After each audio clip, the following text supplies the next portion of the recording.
You held the reins of power, yet you piled up mountains of debt while ignoring the crushing weight of student loans on an entire generation.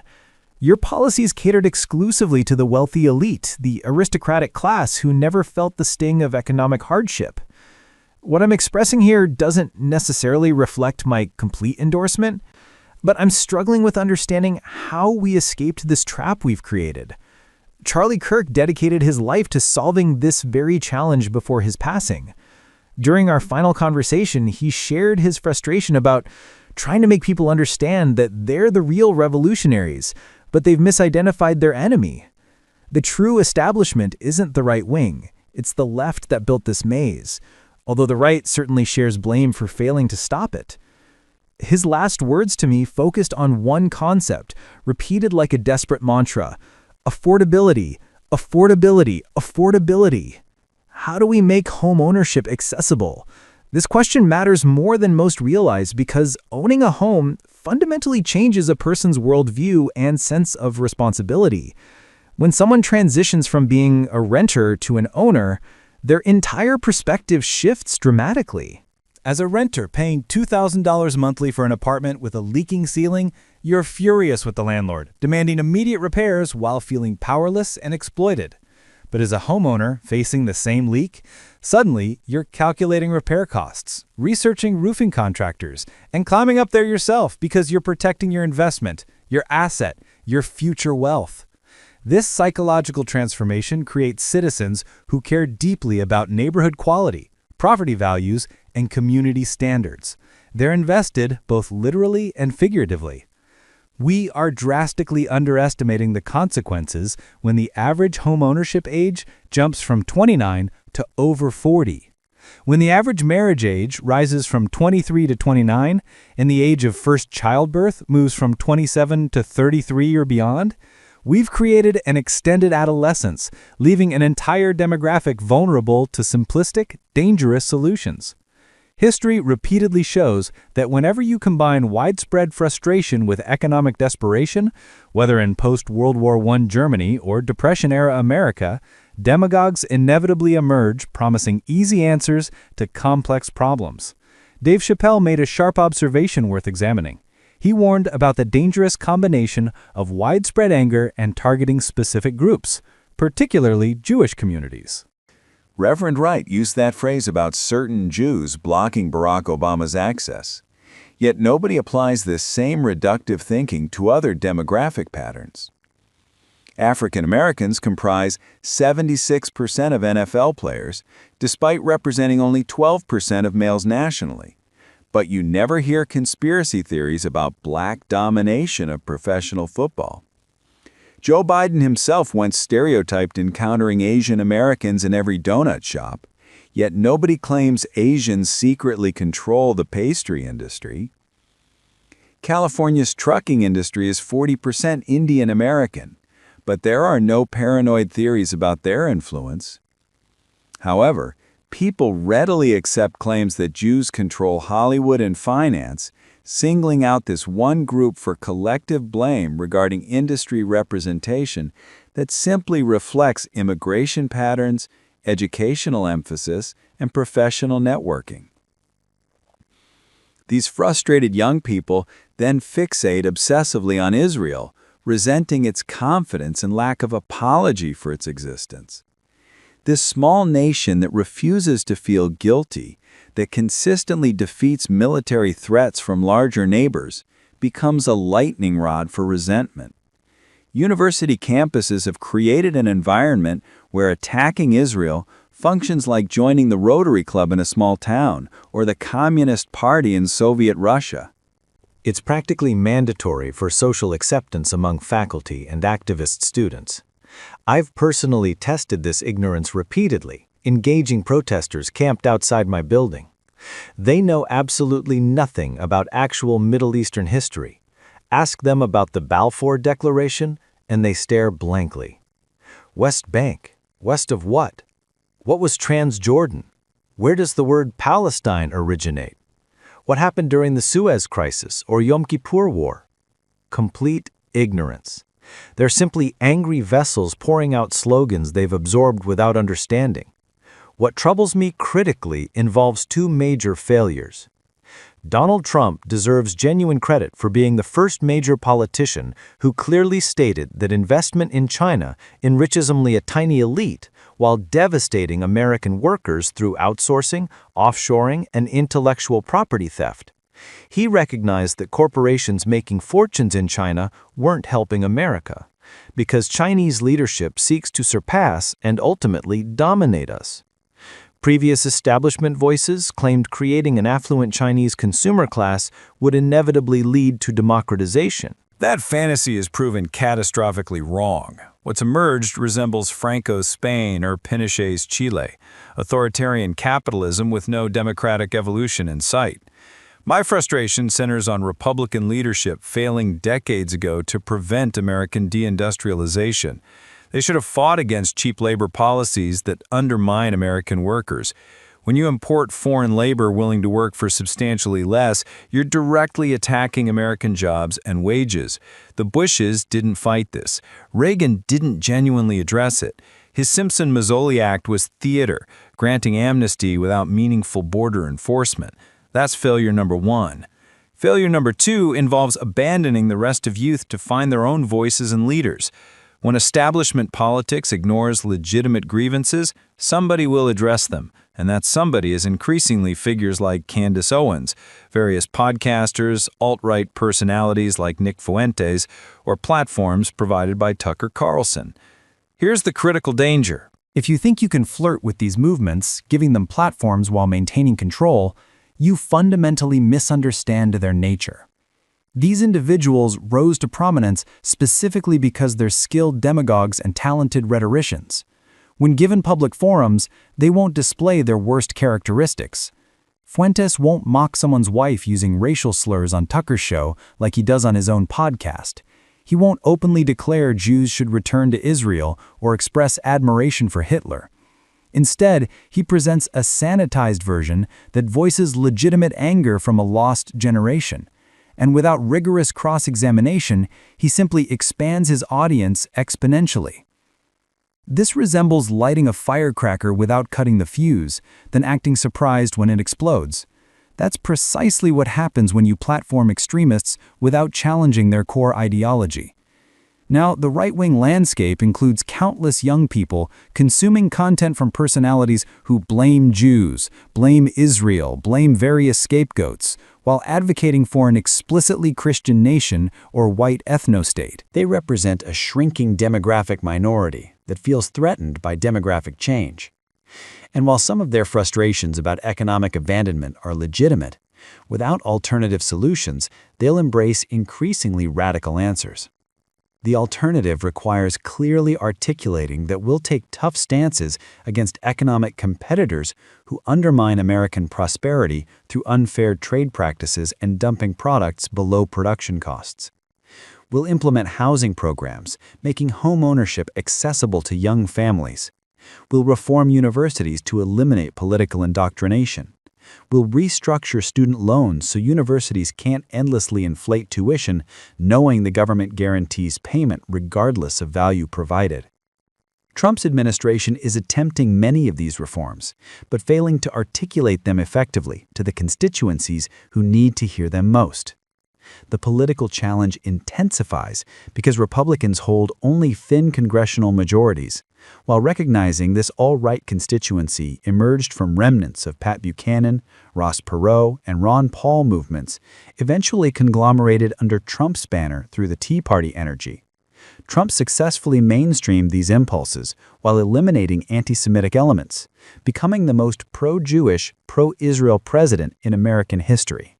This creates another dynamic where alt-right figures feel they've lost influence within the Trump administration, so they deliberately behave outrageously, trying to force Trump or Vance to publicly disavow them. When that happens, they'll claim betrayal, attempting to split the coalition. Some actively want Trump to fail so they can claim credit for his defeat, asserting their power. Trump's team understands this dynamic, which explains Vance's statement about refusing to divide the party being stupid. But avoiding division isn't the complete answer. The real solution requires dissecting this movement to separate legitimately frustrated people from those offering the lazy answer that Jews caused everything. You must provide positive solutions, not just negative tribal identity. You must clearly explain why scapegoating isn't the answer, while simultaneously proposing concrete reforms. Restructure the military to eliminate discriminatory practices. Transform universities so they don't demonize people or admit students based on race or gender. Protect American workers with fair trade policies. Make home ownership achievable for young families. That's the path forward. This challenge aligns perfectly with figures like Madami's agenda, which will prove formidable. New Yorkers especially face traumatic changes ahead. Every single appointment he's made comes from socialist backgrounds. His victory speech wasn't conciliatory or unifying. It was confrontational, essentially declaring war on certain constituencies. He represents that peculiar type of upper-middle-class, pampered, affluent person. Someone like the shocking case of that individual who attended private schools in Swarthmore. Where exactly does someone learn these radical ideologies except at places like Swarthmore? Majoring in Middle East studies at contemporary universities essentially means majoring in anti-Israel, anti-Jewish advocacy, because that's the only perspective tolerated. I cannot identify a single Middle East studies professor who would survive in today's academic environment if they provided balanced analysis or acknowledged Israel as the historic homeland of Jewish people. They'd face termination or harassment into resignation. Madami surrounds himself exclusively with these ideological warriors. His only strategic question involves timing. How quickly can he socialize New York's economy into a communist paradigm without triggering complete economic collapse? If he moves too aggressively, capitalists will immediately flee. So he faces strategic choices: lie to lure them into staying, tax them mercilessly, hoping to extract maximum revenue before they escape, or slowly bleed them with 1,000 small cuts rather than one dramatic beheading. He's currently deciding between these approaches, functioning like the Jacobins during Revolutionary Terror. His options for changing tax codes remain somewhat limited to municipal taxes, meaning he can add 3% or 4% on top of New York's existing 13% state income tax. Combined with 38% federal rates, wealthy New Yorkers face total tax burdens exceeding 55%. Add property taxes and sales taxes, and you're approaching 65% of income consumed by government. This mirrors California's situation exactly. This explains why everyone I know, and I'm being careful not to be too incriminating here, but everyone I ask to perform services responds the same way. Sorry, cash only. Then I explain that the cash I'm paying them required me earning double that amount pre-tax. If I pay you $50 hourly, you receive $50, but it cost me $100 to generate that $50 after taxes. The left either doesn't understand or deliberately ignores that confiscatory tax rates create massive underground economies. 2 miles from my residence, 10,000 people gather at what's technically called a swap meet, but functions as a complete black market. Brand new mattresses, appliances, everything imaginable being sold with zero sales tax or documentation. Driving through rural California, I've seen enormous trailer operations with neon signs functioning as combination stores and restaurants. All-purpose commercial operations existing completely outside the tax system. California could easily address its debt crisis, not by raising the 13.3% rate higher, which would trigger more exits, but by cracking down on this massive black market. They could visit these swap meets and informal businesses demanding sales tax compliance, but they won't because there's an unspoken DEI exemption. The reasoning goes that these people are breaking laws because they have no choice, so enforcement would be discriminatory. This describes America generally. The black market has become enormous, specifically because official tax rates are so confiscatory that government essentially tolerates underground economies as informal entitlements. They'll extract maximum revenue from wealthy and upper-middle-class taxpayers who can't easily hide income while ignoring regressive taxes on poor communities. Consider Trump's proposal eliminating taxes on tips. I'm deeply cynical about this because I don't believe most tip recipients were reporting that income anyway. The black market functions as shadow welfare, allowing lower-income workers to avoid regressive taxation while the government pretends not to notice. Almost 60% of college students are now women. Most teachers are women, and many professions have achieved or exceeded gender parity. Yet prejudice continues against particular types of males. The homeless crisis involves much more than addiction or housing affordability. It fundamentally reflects lack of deterrence. When you declare it's not illegal to defecate, urinate, inject drugs, or fornicate publicly on sidewalks, you'll get dramatically more of exactly that behavior. Previous eras had identical problems with affordability and alcoholism, but didn't have visible homelessness because society maintained behavioral standards. You've essentially mainstreamed public disorder.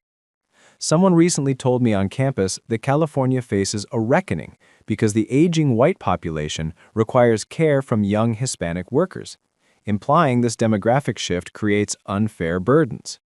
I responded by expressing concern about Hispanic health outcomes. They dismissed this, claiming youth provides protection.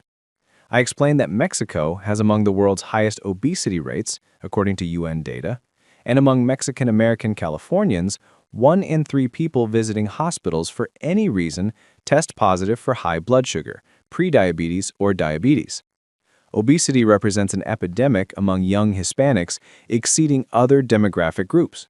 Yet nobody discusses this health crisis publicly. My recent emergency room visits illustrate this vividly. 2 years ago, I was the only English speaker present.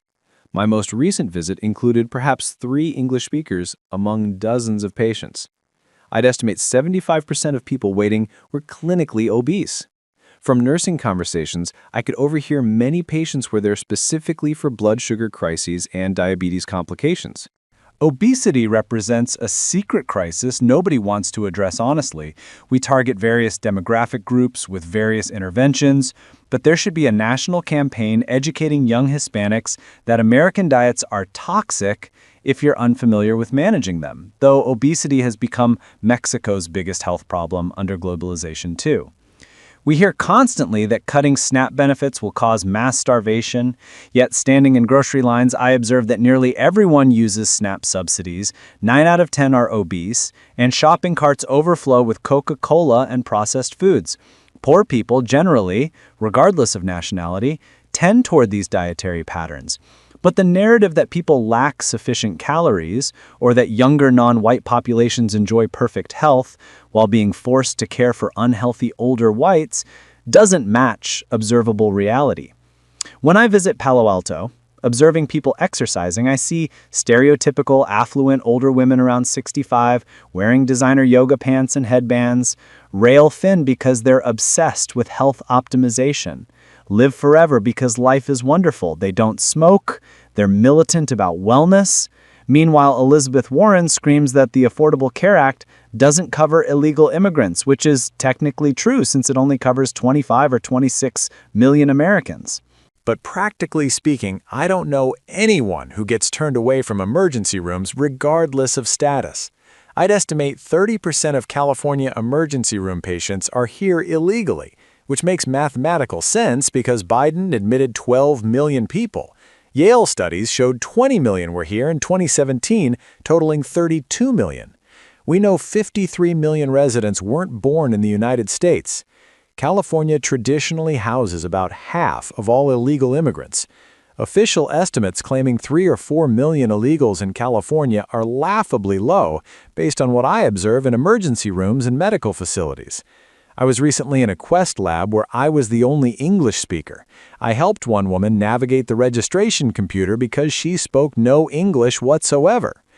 This represents an enormous hidden cost. We're spending hundreds of billions on healthcare for illegal immigrants while neglecting poor American citizens of all races. This affects everything systematically.